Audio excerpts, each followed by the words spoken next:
In this video, we will work through a typical GED RLA grammar passage together.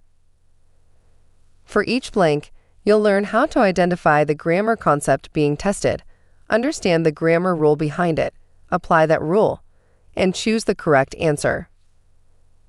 All right, let's begin by reading the passage. You can pause and read this paragraph. We will jump straight to the paragraph where the question starts. This blank planning committee. We've reached our first blank. Before we choose an answer, let's first figure out what grammar concept this blank is testing. A great way to do that is by comparing the answer choices. So, take a moment to look at the 4 choices. What differences do you notice? You'll notice that some choices use a capital S in spring, while others use a lowercase s. You will also notice that some include a comma, while others don't. So now we know what this blank is checking: capitalization and comma usage. Let's tackle them one at a time. First, let's look at the capitalization rule. Here, spring refers to the season of the year. When you're referring to a season like spring, summer, fall, or winter, you usually write it with a lowercase letter. The only exceptions are when they're the first word of a sentence or part of a proper noun, such as spring festival. In our case, spring refers to the season, so it should begin with a lowercase s. Next, let's move on to the comma rule. The phrase "this spring" tells us when the action is taking place. When a phrase like this tells us when something happens and appears at the beginning of a sentence, it is called an introductory phrase. Since an introductory phrase comes before the subject or who or what the sentence is about, we must place a comma after it. Now that we've applied both grammar rules, we know spring should be written with a lowercase letter and followed by a comma. When we look at the choices, spring, the is the only option that matches both rules. Now let's continue. The planning committee, blank, several new events, including a neighborhood cleanup and a career fair. We've reached our second blank. Just like before, let's begin by identifying the grammar concept being tested. To do that, we'll compare the answer choices. What do you notice? All 4 choices contain verbs, but each choice uses a different verb form. So, how do we determine which verb form belongs in the blank? We look at the subject of the sentence. That tells us this question is testing Subject-Verb Agreement. Remember, the subject and verb must agree. So, before choosing our answer, we need to identify the subject. The subject tells us who or what the sentence is about. Ask yourself, who or what is organizing several new events? The planning committee. So, committee is the subject. Committee is a collective noun. A collective noun names a group of people or things that can act as one unit. Other examples include team, family, and jury. Now, here's the rule. When a collective noun acts as one unit, we treat it as singular. That means it takes a singular verb. In this sentence, the committee is working together as one group to organize the events. So, committee needs a singular verb. Knowing this rule, we can eliminate the incorrect choices simply because they are plural. Our organizing uses the plural verb are. So, that's out. Organize is a plural verb form. The singular would be organizes. That's out too. And have organized uses the plural helping verb have. We can cross that out as well. We could have eliminated the last 2 by checking the verb tense. Look at the very beginning of the sentence.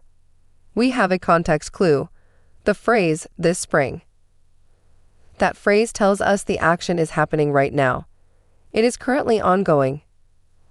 Because this spring tells us the action is ongoing, we need the present continuous tense, and these are not. That leaves us with only one option, is organizing as the correct answer. Is a singular verb that perfectly agrees with our singular subject, committee. Before we move on, remember, you don't have to tackle the GED alone. UltimateGED.com is your all-in-one platform for passing the GED. We offer everything from free video lessons and structured courses to practice tests. Plus, you'll get access to our private community of over 4,000 students. We've helped thousands of learners get their credentials. Let us help you get yours. Visit ultimateged.com to get started. Okay, let's continue our lesson. These initiatives will have a direct and positive blank on our local community's economic health. We've reached our third blank. Take a look at the answer choices. What do you notice? At first glance, the choices look almost identical. They come from two commonly confused words, affect and effect, which differ by just their first letter. So the grammar concept here is frequently confused words. You can check out our video on 20 commonly confused words to master this. Link in description. To figure out which word fits, we first need to determine what the blank needs. For a clue, look at the phrase right before the blank. A direct and positive. Direct and positive are adjectives, and adjectives describe nouns. So the blank needs a noun. Now, let's see how affect and effect are used. Affect is usually a verb that means to influence or change. For example, regular exercise can affect your health. Effect, on the other hand, is usually a noun that means a result or outcome. For example, the new policy had a positive effect. Now, let's apply that to our sentence. We already know the blank needs a noun.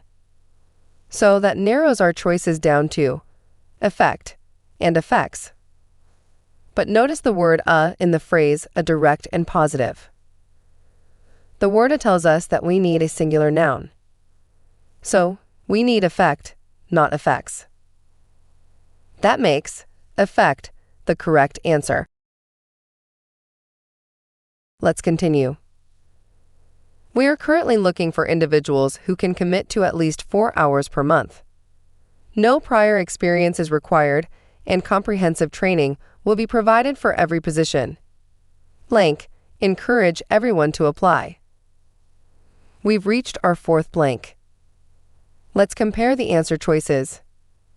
Every choice uses therefore, but the capitalization and punctuation are different. So now we know what this blank is checking. Capitalization and punctuation. To figure out which choice is correct, first look at what comes right before the blank. The previous sentence ends with a period. A period marks the end of a sentence, so the blank begins a new sentence. That means the first word in the blank must begin with a capital letter. So, therefore, must begin with a capital T. Next, let's look at the punctuation after therefore. Therefore is a conjunctive adverb that works as a transitional word. It connects the idea in the previous sentence to the one that follows. When a conjunctive adverb like therefore begins a sentence, it is followed by a comma. So we need a comma after therefore. Looking at our choices, only therefore comma we follows both rules. Next, if a resident wants to join our team, blank, must complete the attached form and return it to the front desk by March 15. This is our last blank. Let's compare the answer choices. Here, the answer choices are all pronouns. That tells us this blank is testing Pronoun-Antecedent Agreement. To choose the correct pronoun, we first need to identify its antecedent. An antecedent is the noun or noun phrase that a pronoun replaces or refers back to. So, ask yourself, who must complete the attached form? A resident. That means a resident is the antecedent. Next, we need to determine whether a resident is singular or plural. The word a tells us we're talking about one resident. So, a resident is singular. Since a resident is singular, the pronoun replacing it must also be singular for the two to match in number. Now, let's apply this to our choices. You can be singular, but it refers to the person being spoken to, so it doesn't refer back to a resident. So we can eliminate you. It is singular, but it usually refers to a thing, not a person like a resident. So we can eliminate it too. That leaves they and he or she. Traditionally, they is plural. Although in everyday English, they can be used as a singular, gender-neutral pronoun. However, formal standardized tests like the GED have traditionally followed stricter grammar rules requiring he or she to agree with a singular antecedent. Therefore, the correct answer is he or she. Thanks for watching. Ready to pass your test? Visit ultimateged.com today and get started. Don't forget to like and subscribe.